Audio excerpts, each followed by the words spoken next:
더불어민주당이 서울 부산시장 보궐선거 공천 여부를 결정하기 위한 전당원 투표를 비난하고 나선 국민의힘당을 향해 이명박 박근혜 전 대통령의 과오에 대해 사죄부터 하라며 터무니없는 주장을 하고 나섰습니다.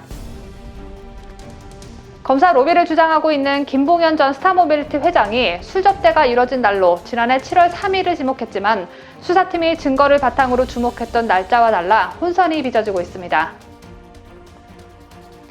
북한에 사살된 공무원 사건이 유엔에서 논의될 움직임이 보이자 북한이 남측에 우선적인 책임이 있다는 입장을 밝혔습니다. 북한은 남북관계 파국이라는 말로 협박을 하는 적반하장격 태도를 보이기도 했습니다. JTBC가 이명박 전 대통령을 이명박 씨라고 호칭하면서 네티즌들의 비난이 거세지고 있습니다. 특히 뇌물 혐의를 받다가 자살한 노무현 전 대통령도 노무현 씨로 부르라는 반응이 줄을 이뤘습니다. 김종인 국민의힘당 비대위원장이 오늘 저녁 국민의힘 서울 지역 정치인들과 저녁 식사를 할 예정입니다. 당내 서울시장 후보들을 불러 모았다는 얘기가 나오고 있는데 거론되는 인물은 누구인지 잠시 후 보도합니다. 이 밖에도 다양한 소식이 준비되어 있습니다. 대한민국 국민이라면 오늘 꼭 알아야 할 뉴스와 함께 11월 2일 오늘도 힘찬 하루 시작하시기 바랍니다.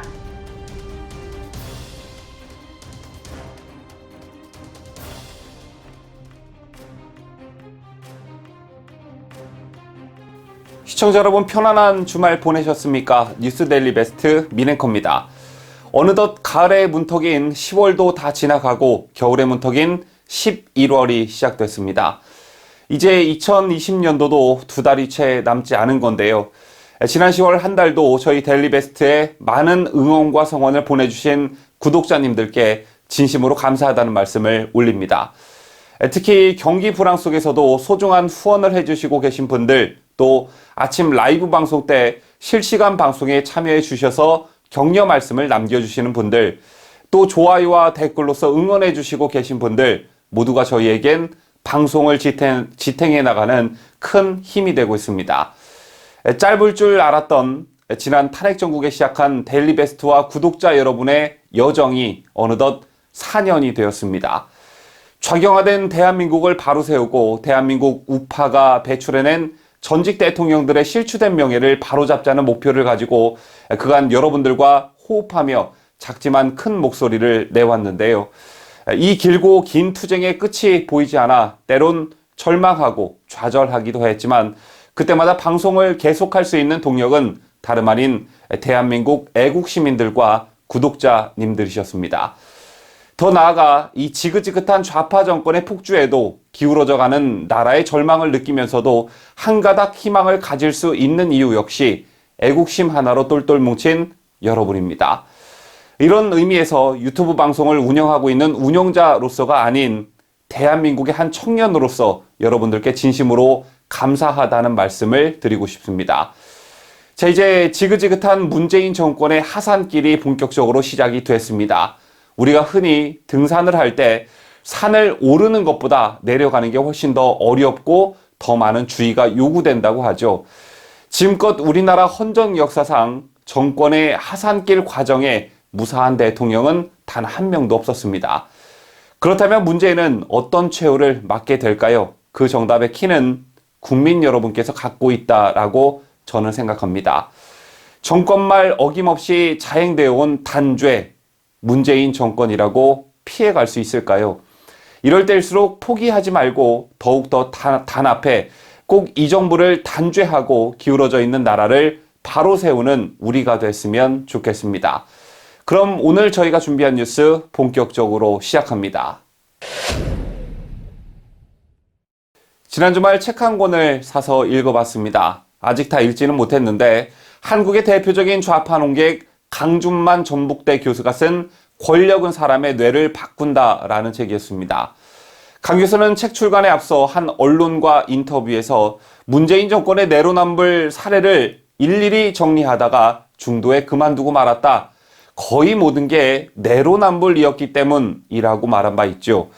강 교수는 저서에서 문 정권의 기본적인 국정 운영과 정치 프레임과 관련해 열성 지지자들을 대상으로 한 국정 운영을 펼친다라고 했습니다.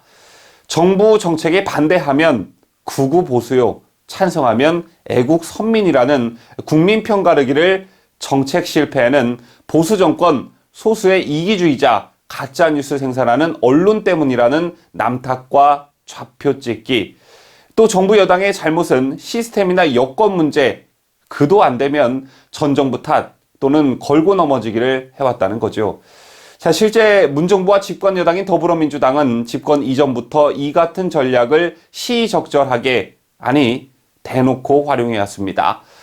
정권 심판론과 촛불혁명을 부채질하며 스스로를 촛불 정부라고 지칭했고, 거의 모든 사안에 이명박 박근혜 정부 탓이라는 프레임을 가져다 붙였죠. 심지어 정권 초기도 아니고 정권 종반부로 치닫았을 때 논란이 된 부동산 문제마저도 전 정권 탓을 하기도 했습니다. 도저히 남 탓, 전 정권 탓을 할 수 없는 사안에 대해서도 얼굴에 철갑을 두른 듯 눈 하나 깜짝 안 하고 철면피 같은 모습을 보여왔는데요. 아마 이들이 가진 생각 속엔 아무리 우리가 못해도 이명박 박근혜 정부보단 낫다라는 일종의 착각들을 하고 있는 것 같습니다. 저런 현 정권을 바라보고 있노라면 이명박 박근혜 정권 사람들은 왜 김대중 노무현 탓 좀 하지 그랬냐라는 아쉬움도 드는데요. 어쨌든 지난 주말 사이 듣고도 믿기 힘든 말이 더불어민주당 공식 논평으로 나왔습니다.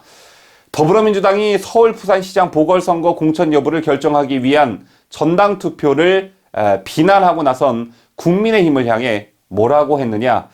이명박 박근혜 두 전직 대통령의 과오에 대해 사죄부터 하라고 했습니다. 자, 이게 일개 의원의 개별 발언이 아니라 민주당 신영대 대변인이 낸 공식 서면 브리핑에서 나온 말입니다. 자, 오늘 이 소식을 탑뉴스로 전해드리는 건 개인적으로 정말 어이가 없었기 때문이었는데요. 이 길지 않은 서면 브리핑에는 어떤 내용이 담겼는지 강혜국 기자가 보도합니다. 더불어민주당이 서울 부산시장 보궐선거 공천 여부를 결정하기 위한 전당원 투표를 결정하고 여론의 수세에 몰리자 필살기인 이명박 박근혜 전 정권 탓을 하고 나섰습니다. 신영대 민주당 대변인은 어제 오후 현안 서면 브리핑에서 민주당은 소속 시장의 잘못으로 서울 부산시장 재보선을 초래한 데 대해 국민께 사과하고 책임 있는 집권 여당으로서 후보 공천을 통해 시민의 선택권을 보장하고 심판받는 것에 대한 찬반을 묻는 전당원 투표를 진행 중이라며, 금일 국민의힘은 기자간담회를 통해 이러한 민주당의 노력을 폄훼하였다고 말했습니다.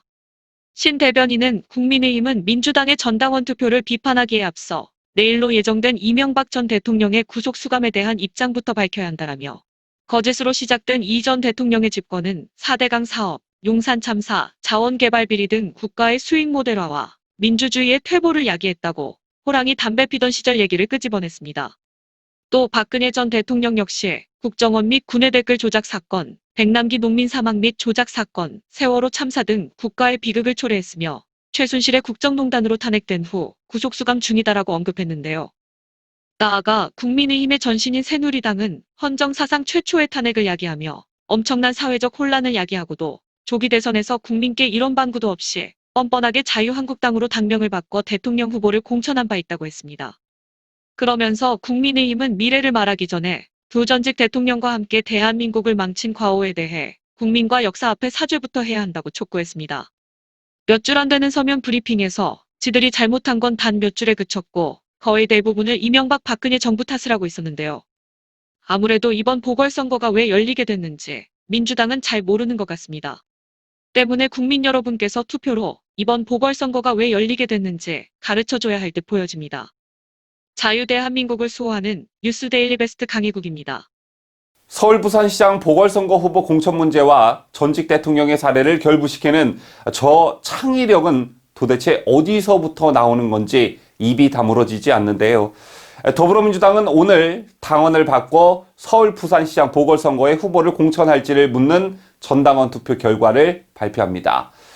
보나마나 결과는 뻔할 것 같고 민주당은 이번 주 내로 당무위원회와 중앙위원회를 열어 개정 절차를 밟고 경선 준비에 돌입할 예정으로 알려졌습니다. 자, 그런데 이런 민주당의 행태가 이번이 처음은 아닙니다. 민주당은 상황에 맞게 말을 바꾼다는 비판 여론이 높을 때마다 전당원 투표를 동원해 왔는데, 즉 우리는 고심을 하고 있지만 당원들이 원하고 당원들이 우리 당의 주인이니 우리는 그 결과에 수긍할 수밖에 없다라는 그런 논리를 펼치는 것입니다.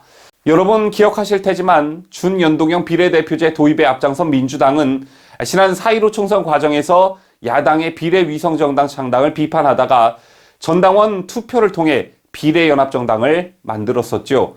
자, 그때 당원 투표 결과 응답자의 74.1%가 압도적인 찬성표를 던지며 가결되었었는데요.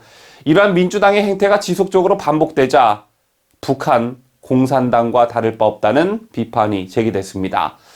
이른바 조국 흑서 공동저자인 김경률 경제민주주의 21 대표가 더불어민주당을 향해 북한과 똑같다며 직격탄을 날린 것인데요. 민주당이 내년 4월 서울 부산시장 보궐선거 공천 방침에 대한 찬반 및 당원 개정 여부를 묻는 전당원 투표에 들어간 것에 대한 통렬한 비판인 것입니다. 김경률 대표는 자신의 페이스북에 민주재보선 공천 전당원 투표 SNS 인증 릴레이란 기사 링크와 함께 토대는 별개로 상부 구조는 북한과 동일해집니다라고 시작하는 글을 올렸습니다.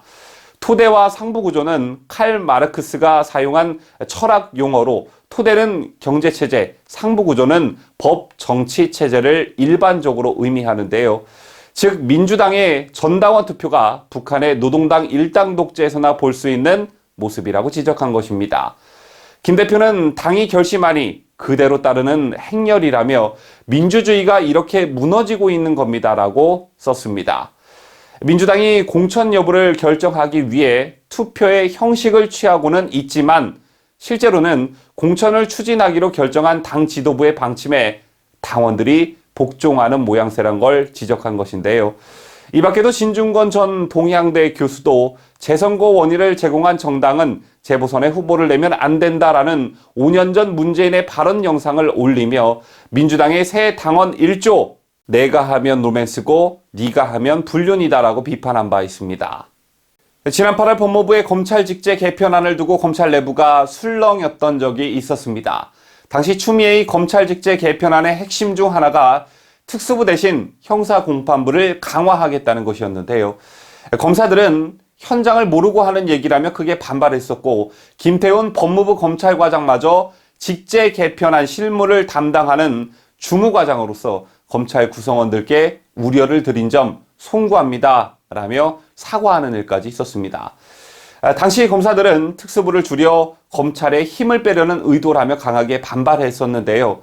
그렇다면 추미애가 그렇게 공을 들인 형사부 검사들은 최근 벌어지고 있는 검난 수준의 검사들의 반발에 동참하고 있을까요? 아니면 나 몰라라고 하고 있을까요?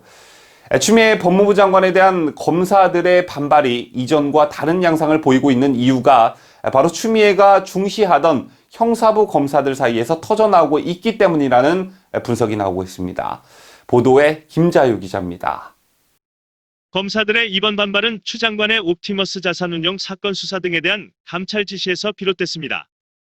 서울중앙지검은 지난해 한국전파진흥원이 옵티머스 경영진에 대해 수사 의뢰한 사건을 불기소 처분했는데 여권은 검찰의 이 결정으로 환매 중단 사태가 빚어졌다는 의혹을 제기했고 추 장관은 곧바로 당시 수사팀 관계자에 대한 감찰을 지시했습니다.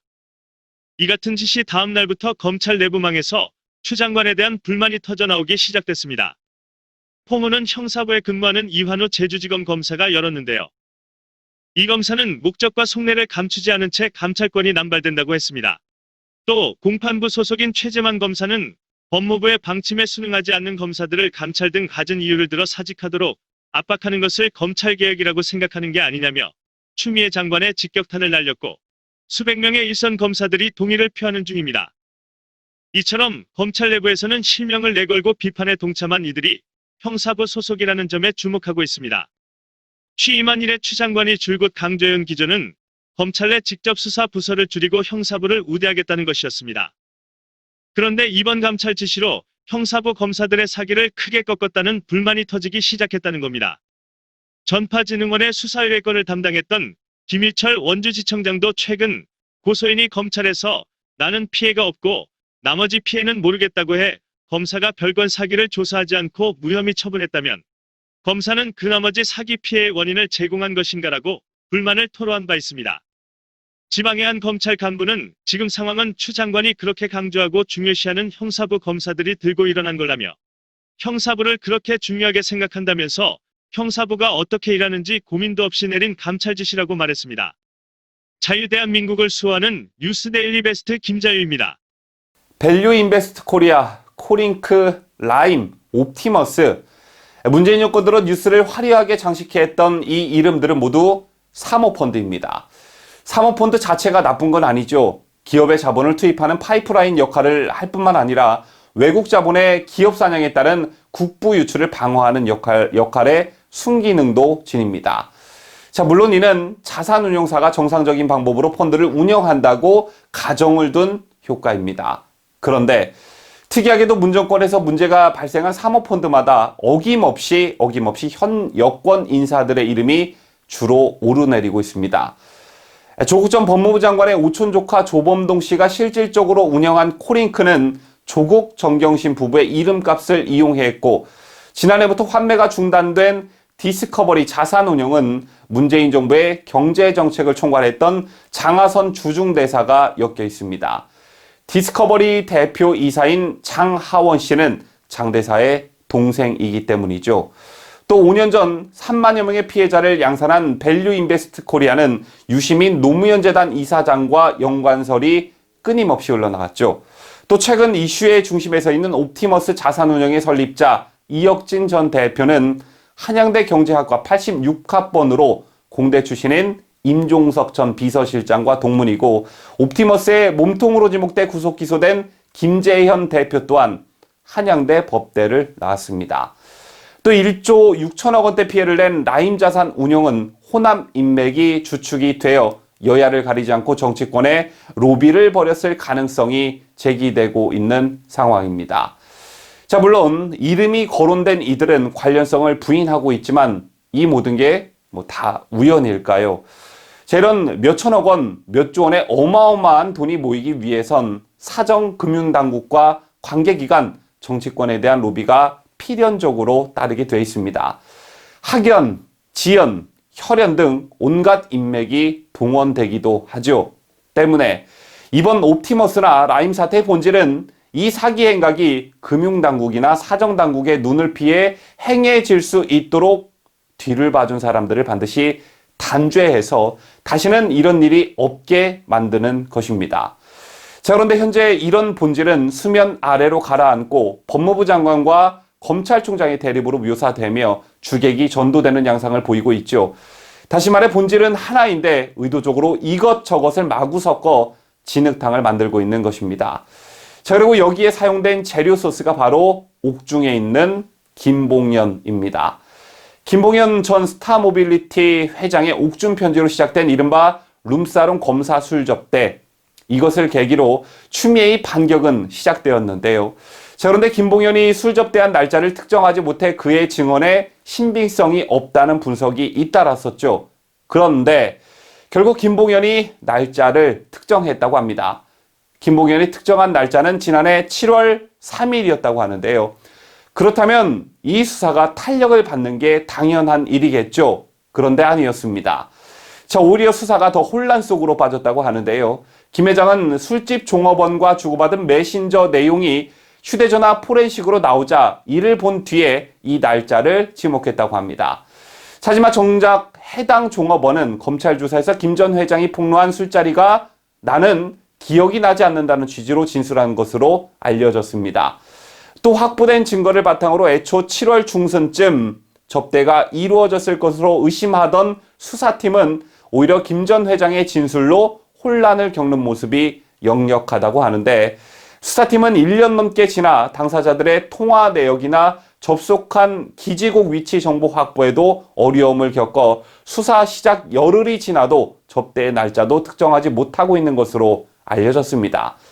이거 하나 믿고 윤석열을 잡으려 했던 추미애의 빠르게 뛰는 심장 박동 소리가 여기까지 들리는 듯합니다. 검사 출신인 김진태 전 미래통합당 의원이 추미애로부터 핍박받는 검사들에게 응원의 글을 남겼습니다. 지난 31일 김 전 의원은 추미애에 대한 검사들의 반발이 이어지고 있는 것에 대해 후배 검사들이 대견하다, 그것이 진정한 검찰개혁이라고 했습니다. 김진태 전 의원은 이날 자신의 페이스북에 올린 글에서 추미애 법무부 장관의 검찰 지휘권, 인사권, 검찰권 전횡을 보다 못한 검사들의 커밍아웃, 정체성 공표가 이어지고 있다며 절대 먼저 옷 벗지 마라. 저 사람들은 그걸 바라고 있다. 끝까지 버텨라. 곧 좋은 세상 온다라고 밝혔습니다. 이어 검찰개혁은 원래 권력으로부터 독립이었는데 추미애 같은 사람에게 할 말은 하라는 것이라며 그런 추미애가 검찰개혁을 들고 나오는 건 코미디다. 도둑이 검찰개혁을 하자는 것과 마찬가지라고 비판했습니다.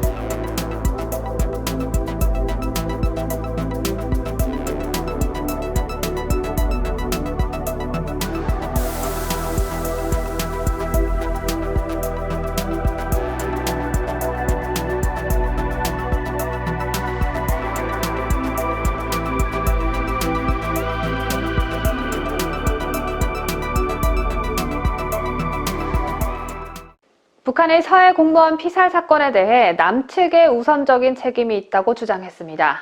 당초 청와대로 보냈다는 김정은의 사과 편지를 뒤집어 엎은 것인데 정부의 공동조사 요구에 침묵으로 일관하던 북한이 이렇게 한 달여 만에 적반하장식 주장을 내놓은 것은 미국 대선을 코앞에 두고 북한 인권 문제가 전 세계적으로 부각되는 데 대한 일종의 대비로 보여집니다. 김정은이 빠른 사과를 했다며 난리법석을 피웠던 청와대의 입장이 궁금한데 아쉽게도 청와대의 입장은 아직 나오지 않았습니다. 북한이 자신들의 만행을 감추기 위해 어떤 변을 늘어놓았는지 강혜국 기자가 보도합니다.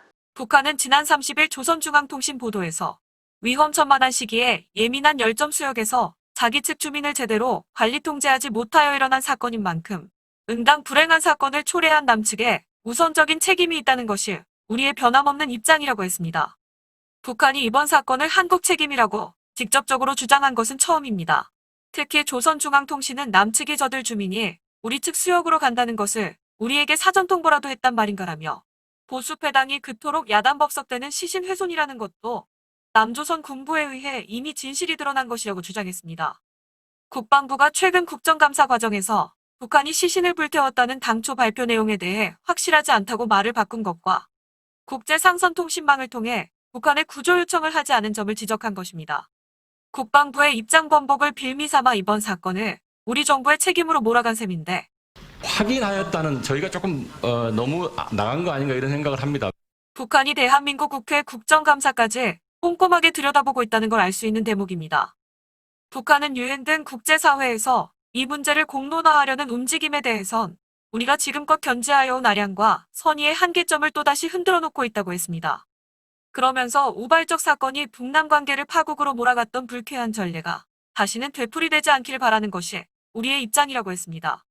도널드 트럼프 행정부가 유엔 대북 제재 유지 입장을 밝힌 데다 경쟁자인 조 바이든 민주당 대선 후보가 당선될 경우 북한 인권 문제를 북미 대화에 포함시킬 것이라고 밝힌 가운데 이번 사건이 인권 문제로 이어지는 데 대해 부들부들 떨고 있는 것입니다.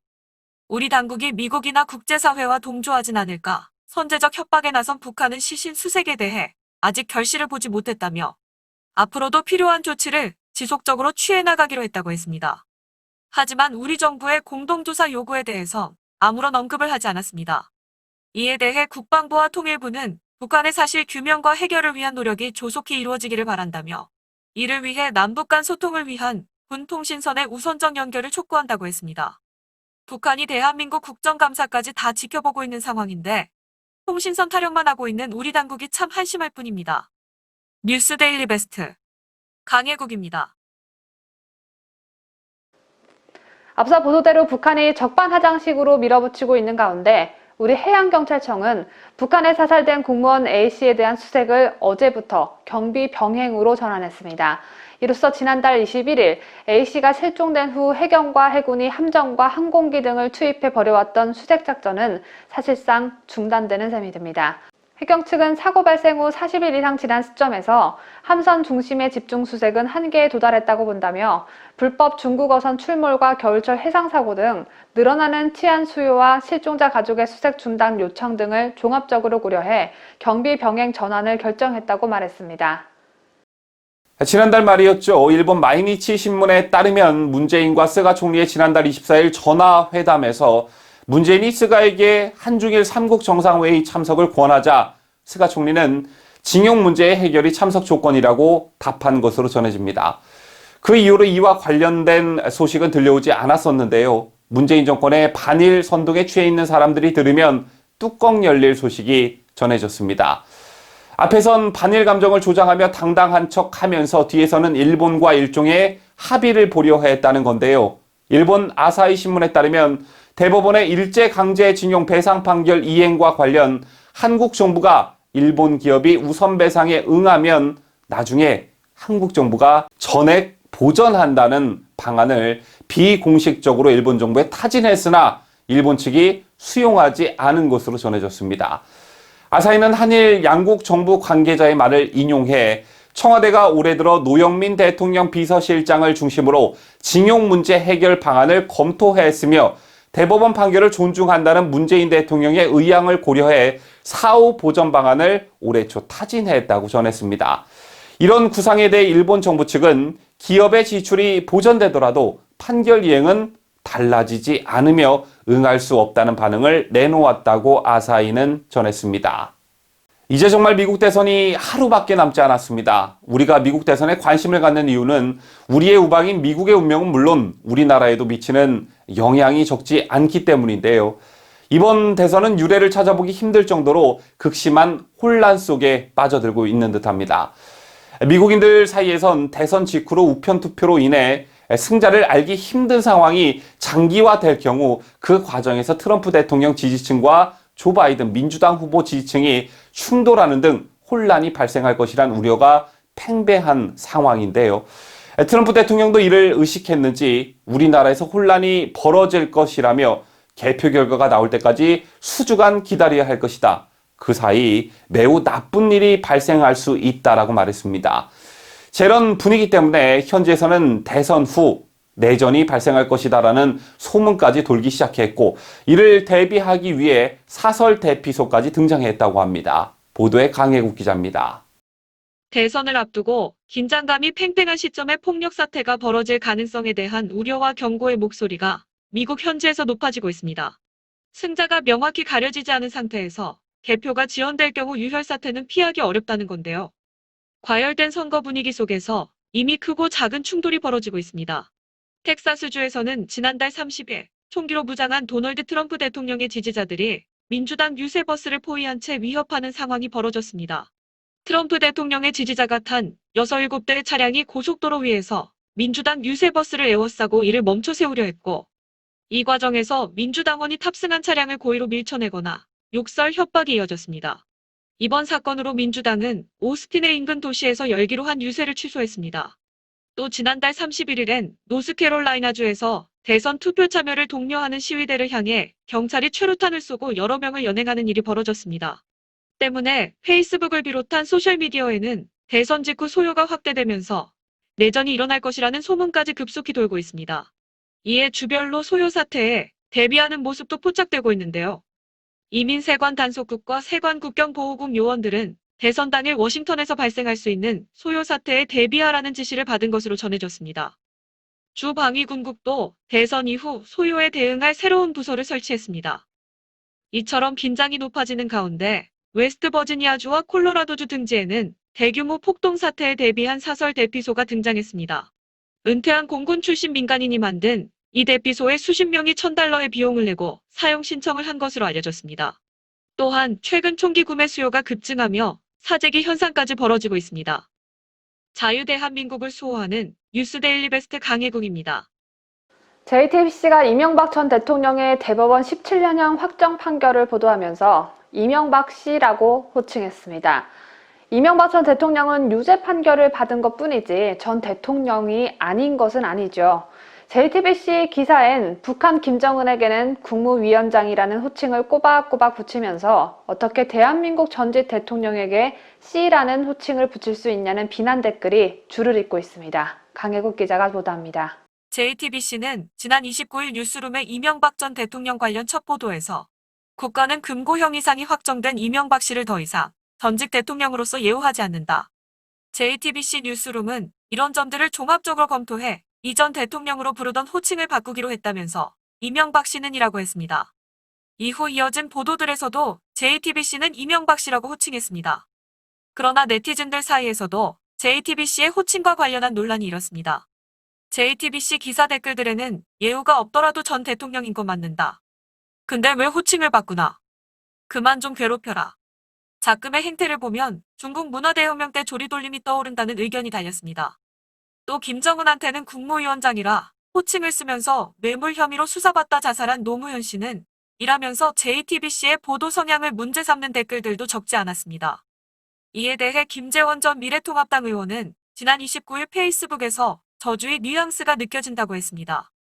김 전 의원은 JTBC TV는 앞으로 범죄 혐의가 유죄 확정된 수많은 분들, 안희정 씨, 한명숙 씨뿐만 아니라 물리적인 사유로 법원의 재판을 받지 않은 분들도 호칭의 일관성을 유지하시길 기대한다고 했습니다.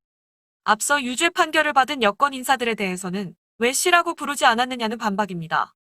야권의 대표적인 친박 인사인 김 전 의원은 저는 이명박 전 대통령을 옹호하려는 것은 아니다. 솔직히 말씀드리면 이명박 전 대통령에 대해 마음속으로 따르지도 않는다고도 했습니다. 친이계는 아니지만 JTBC의 보도 행태가 도를 넘었다는 지적을 한 것입니다. 박성준 국민의힘 의원은 어제 1일 뉴데일리와의 통화에서 JTBC의 이명박 씨 호칭은 잘못된 것이라며 전임 대통령에 대해서는 전 대통령이라고 불러줘야 한다. JTBC 사주보고 회장님이 아닌 무슨 씨라고 부르면 기분이 좋겠나라고 반문했습니다.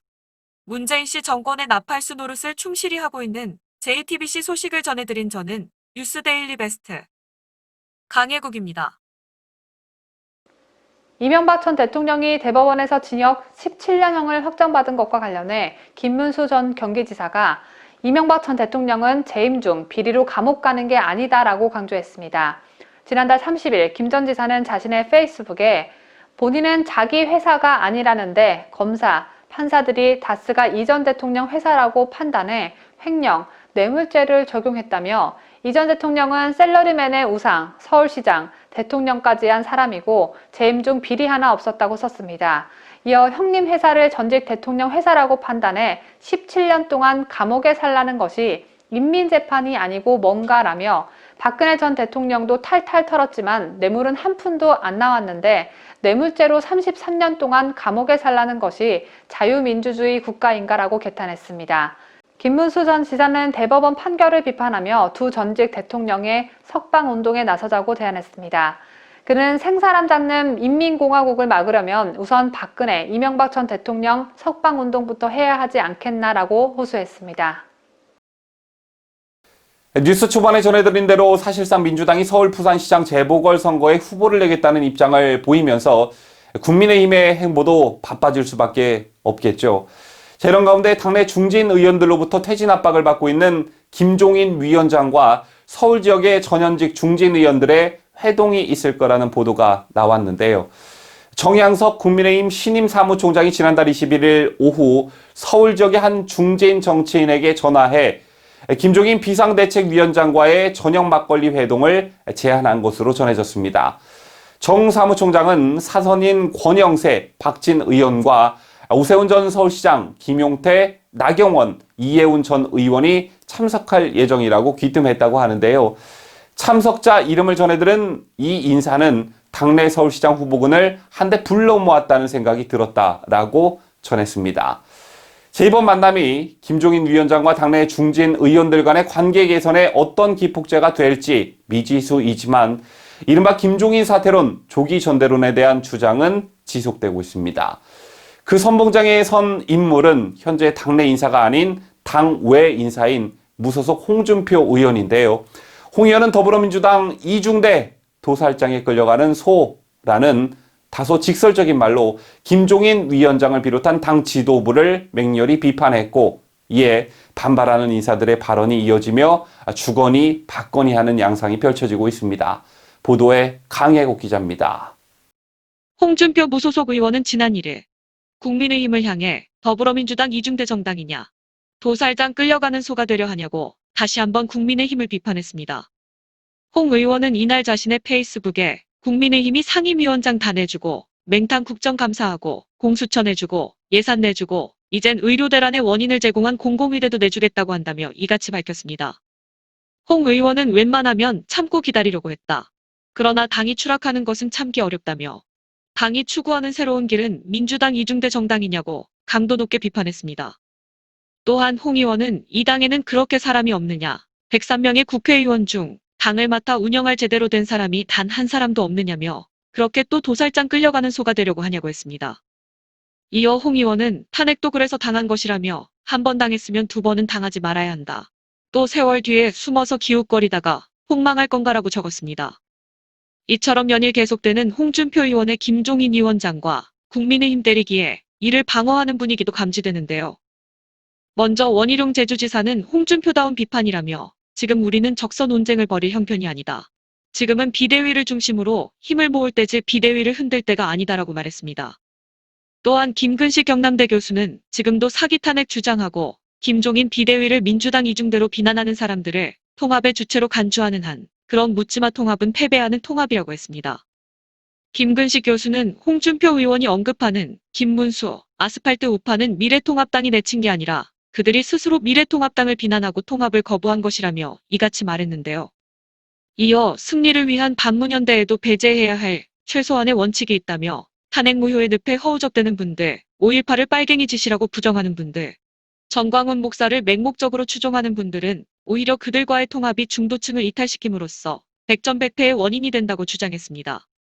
그러면서 김근식 교수는 탄핵된 대통령을 배출한 정당의 대표와 대선 후보를 지내고 대선과 지방선거에서 계속 패배하고 탈당했으면 그 잘난 적장자론에 동의하는 사람들 규합해서 따로 당을 만드세요라며 남의 당에 감나라 배나라 하지 마라. 홍 의원님은 이래서 입당하면 안 되는 것이라고 홍준표 의원을 조롱했습니다. 자유대한민국을 수호하는 뉴스데일리 베스트 강희국입니다. 더불어민주당이 의료 수준을 낮추는 공공의대도 모자라 이제는 지방대 출신에게 특혜를 선사하는 방안을 검토 중입니다. 더불어민주당이 각 지방에 위치한 공공기관 채용에서 해당 지역 지방대 출신 30%에 추가로 다른 지역 지방대 20%를 늘려 총 50%까지 확대한다는 방안을 검토 중입니다. 제가 앞서 특혜라는 단어를 사용했는데 이걸 특혜로밖에 볼 수 없는 이유는 서울 수도권 대학에 진학한 학생들에겐 역차별이 되는 일이기 때문입니다. 이뿐만이 아닙니다. 더불어민주당은 공공기관에 이어 하위직 공무원도 할당제를 예고했습니다.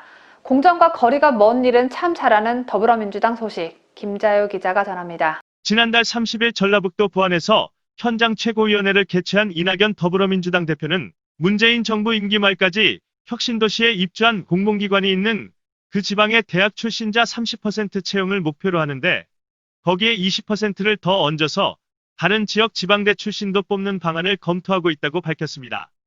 능구렁이 같은 이낙연 대표는 전체 50% 중 30%는 공공기관이 있는 지역의 지방대 출신으로 나머지 20%는 다른 지역의 지방대 출신으로 채우는 것이라며 전북에 있는 대학을 나오신 분이 전남 나주에 있는 한국전력에 취직할 수 있는 길이 열리는 것이라고 부연했습니다.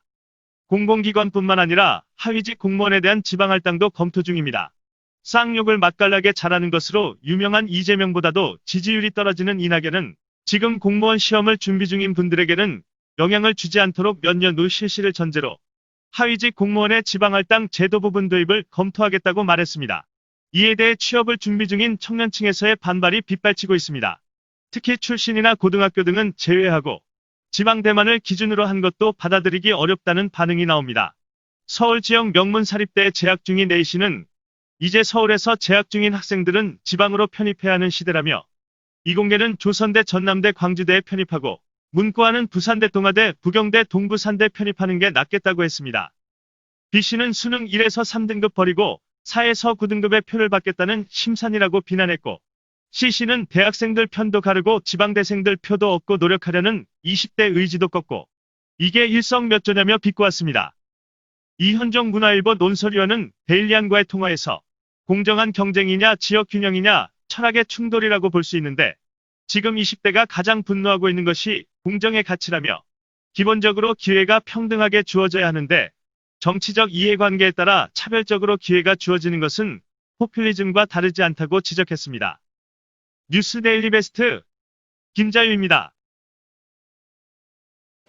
정의용 전 국가안보실장과 서훈 현재 국가안보실장 그리고 이수혁 주미대사가 서울고등학교 애국동지회로부터 파문당했습니다. 서울고등학교 애국동지회는 지난달 31일 서울 종로구 광화문광장 세종대왕 동상 앞에서 서울고 출신 동문 파문 기자회견을 열고 이들을 파문한다고 외쳤습니다. 애국동지회는 이들을 파문하게 된 이유에 대해 북핵의 공포, 한미동맹의 약화 등 국민들이 안보 불안 속에 살게 된 데는 문재인과 주사파 외에도 정의용 전 국가안보실장, 서훈 국가안보실장, 이수혁 주미대사 등 서울고 출신 3인방의 책임이 크다며 이들이 서울고를 자신의 출세라는 이기적인 목적에 사용했다고 설명했습니다. 청와대 주사파와 문재인 덕후에 호소해배웠다. 이들의 장단에 맞춰 깨춤을 추면서 대외적으로 악역을 하고 있다. 제정신이 있다면 일찍이 사직하여야 할 것이나 고위관직이라는 허명의 눈이 멀어 늙음하게 추태를 보여주고 있다. 애국동지회는 정의용과 서훈은 거짓과 왜곡된 주장으로 북한 핵탄두와 장거리 탄도미사일 개발을 실전 배치 수준으로 끌어올릴 시간을 벌어주어 결과적으로 5천만 국민을 북핵의 노예 신세로 전락시켰다고 비판했습니다. 정의용 전 실장을 향해선 청와대 안보실장 재직 당시 무능과 무소신으로 허수아비 역할만 하더니 관직에 눈이 멀어 늙음하게 추태를 보이고 있다고 비꼬았습니다. 서훈 실장에 대해선 국정원장 재직 당시 국정원 내의 간첩 색출 조직을 폐쇄했다며 남한의 극히 불리한 이적 문서인 4.27 판문점 선언을 성사시켜 놓고 스스로 감격해 눈물까지 흘렸으니 그 정체가 실로 의심스럽다고 지적했습니다. 그러면서 이수혁 대사는 한국은 미국과 중국 중에서 하나를 선택할 수 있는 나라라는 망언으로 미국을 공개적으로 자극하고 국민들을 경악해 했다며 현직 대사가 반미 친중 발언을 하며 한미동맹을 앞장서서 허물고 있다고 비판했습니다. 애국동지회는 문재인 정권을 향한 비판도 이어갔습니다. 이들은 대한민국을 오직 북한 김정은 정권에 바치려고 혈안이 되어 있는 문재인 정권이 외교, 안보, 경제, 교육 등 모든 분야를 붕괴시키며 국민의 삶을 피폐화시키고 있다면서 이 나라 구석구석에 정권에 빌부터 사리 사욕만을 탐하는 좌익 기생충들이 득실거리고 있다고 일갈했습니다.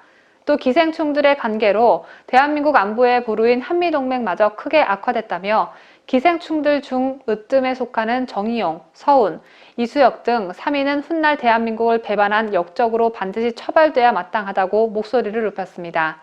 이날 기자회견을 연 서울고 애국동지회는 나라지킴이 고교연합 회원으로 서울고 총동문회와는 별개의 단체입니다. 나라지킴이 고교연합은 2018년 3월 경기고 1960년 졸업생인 김일두 회장이 초대 회장으로 취임하며 창립한 우파단체입니다.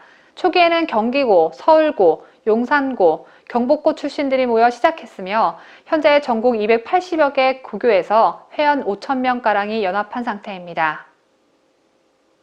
우리공화당이 중국의 항미원조 기념일은 6.25 전쟁 침략 역사를 왜곡하는 것이라며 이를 침묵하는 문재인 정권을 규탄했습니다.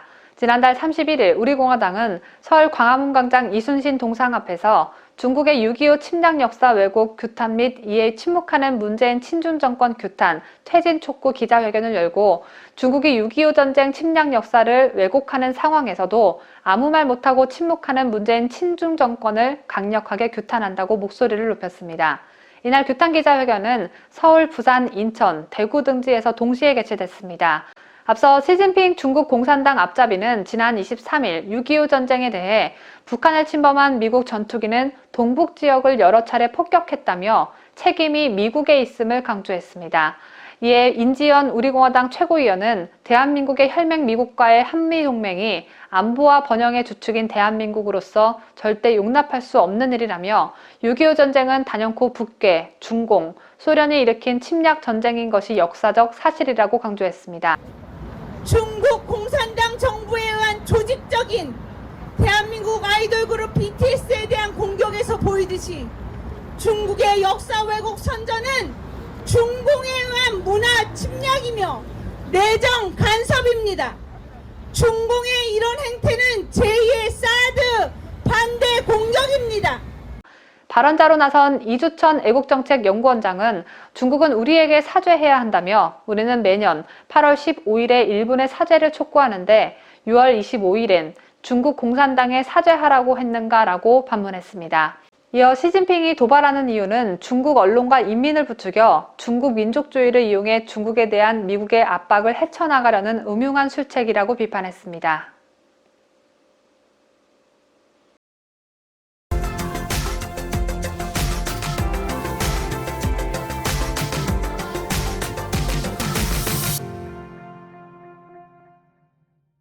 오늘은 한 주를 시작하는 월요일임과 동시에 새로운 한 달을 시작하는 월요일입니다. 데일리베스트 구독자 여러분 모두 좋은 일만 가득한 새로운 한 달 맞이하시기를 바라겠습니다. 이상으로 오늘 저희가 준비한 뉴스를 모두 마치도록 하겠습니다. 지금까지 저는 뉴스 데일리베스트 민앵커였고요. 끝까지 시청해주신 여러분 대단히 감사합니다.